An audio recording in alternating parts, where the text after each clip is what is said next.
O Wendigo. A fome que anda sobre a neve entre as vastas florestas boreais da América do Norte, onde o inverno parece eterno. E o silêncio pesa como uma maldição. Nasce uma das mais perturbadoras entidades do imaginário indígena. O Wendigo. Mais do que uma criatura lendária, o Wendigo é a personificação do medo primordial, da fome, da solidão e da perda da humanidade. Ele não é apenas um monstro que espreita entre pinheiros cobertos de neve. É um aviso moral, um espelho sombrio daquilo que o ser humano pode se tornar quando rompe os limites éticos em nome da sobrevivência. O mito do Wendigo pertence principalmente aos povos algonquinos, como os Cree, Ojibwa, Anishinaabe, Algonquin e Innu, que habitavam regiões hoje correspondentes ao Canadá e ao norte dos Estados Unidos. Nessas terras geladas, a sobrevivência sempre foi uma batalha dura. Invernos prolongados, caça escassa, isolamento extremo, criaram um cenário perfeito para que a fome deixasse de ser apenas uma sensação física e se tornasse um terror espiritual. Segundo as lendas,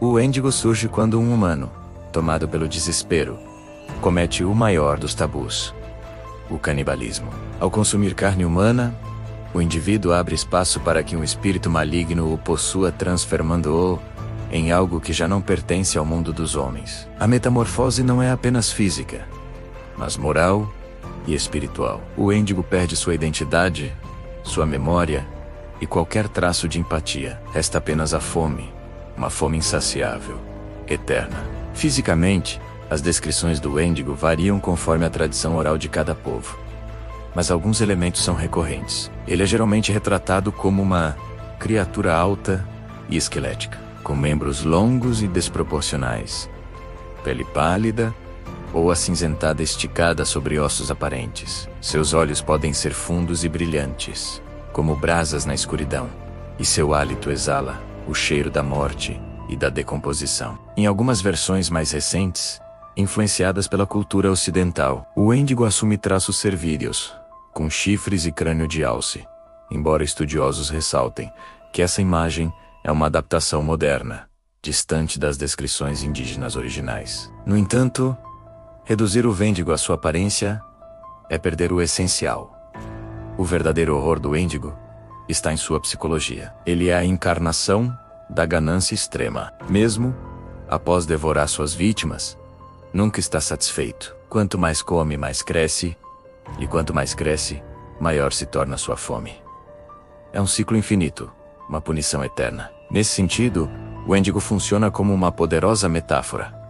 O desejo desenfreado que nunca se sacia, seja por comida, poder, riqueza ou domínio sobre outros. Para os povos algonquinos, a lenda tinha uma função social clara. Ela servia como advertência contra o egoísmo em tempos de escassez. Em comunidades onde a sobrevivência dependia da cooperação, compartilhar alimentos e cuidar uns dos outros não era apenas uma virtude, mas uma necessidade vital. O Wendigo lembrava a todos que colocar o próprio bem-estar acima da coletividade poderia levar à ruína, não apenas individual, mas espiritual. Essa dimensão moral do mito se reflete também na chamada psicose do Wendigo, um fenômeno documentado por antropólogos nos séculos XIX e início do XX. Alguns indivíduos, vivendo sob extrema privação, acreditavam estar se transformando em wendigos. Relatavam desejos incontroláveis de comer carne humana, mesmo quando outros alimentos estavam disponíveis. Imploravam para ser contidos ou até mortos, temendo ferir seus entes queridos. Embora hoje esse quadro seja interpretado à luz da psicologia e do contexto cultural, ele revela o quão profundamente o mito estava enraizado no imaginário coletivo. O medo do Wendigo não vinha apenas da possibilidade de encontrar a criatura na floresta, mas da ideia assustadora de que qualquer um poderia se tornar um. Não era um monstro distante, nascido em outro mundo. Era um destino possível. Bastava cruzar uma linha invisível.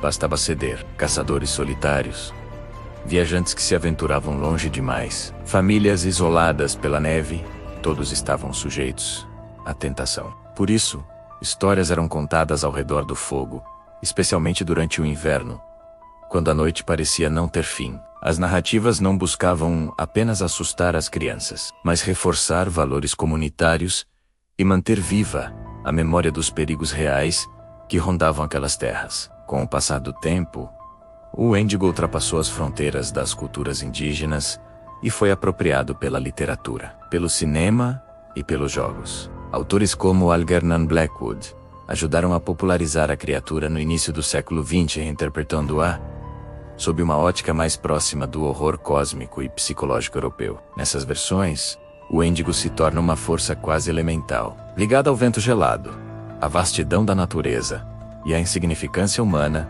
diante do desconhecido. No entanto, essa popularização teve um custo. Muitas adaptações modernas esvaziam o significado cultural original do Wendigo, transformando-o em apenas mais um monstro para consumo rápido. Ao fazer isso, perdem-se as camadas simbólicas que tornam a lenda tão poderosa. O Wendigo não é apenas algo que se combate com armas ou fogo. Ele é algo que se evita com escolhas éticas, empatia e respeito aos limites humanos. Curiosamente, o mito permanece atual. Em um mundo marcado pelo consumo excessivo, pela exploração desenfreada de recursos e pela indiferença diante do sofrimento alheio, o Wendigo ressurge como uma alegoria inquietante. Ele representa sistemas e comportamentos que crescem à custa dos outros, que nunca se satisfazem e que deixam rastros de destruição por onde passam.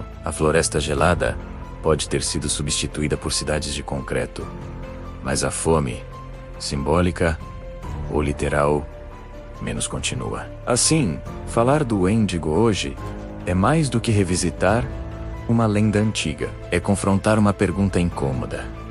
Até onde estamos dispostos a ir para sobreviver ou prosperar? Em que momento a necessidade se transforma em ganância? E o que acontece quando perdemos de vista nossa humanidade? No fim, talvez o Wendigo não caminhe mais entre as árvores cobertas de neve, uivando ao vento noturno. Talvez ele esteja mais próximo do que gostaríamos de admitir, escondido nas decisões cotidianas que colocam o eu acima do nós. A lenda persiste porque o perigo persiste. E enquanto houver fome, de comida, de poder ou de controle, o Wendigo continuará à espreita, lembrando-nos de que o verdadeiro horror não vem da floresta, mas de dentro.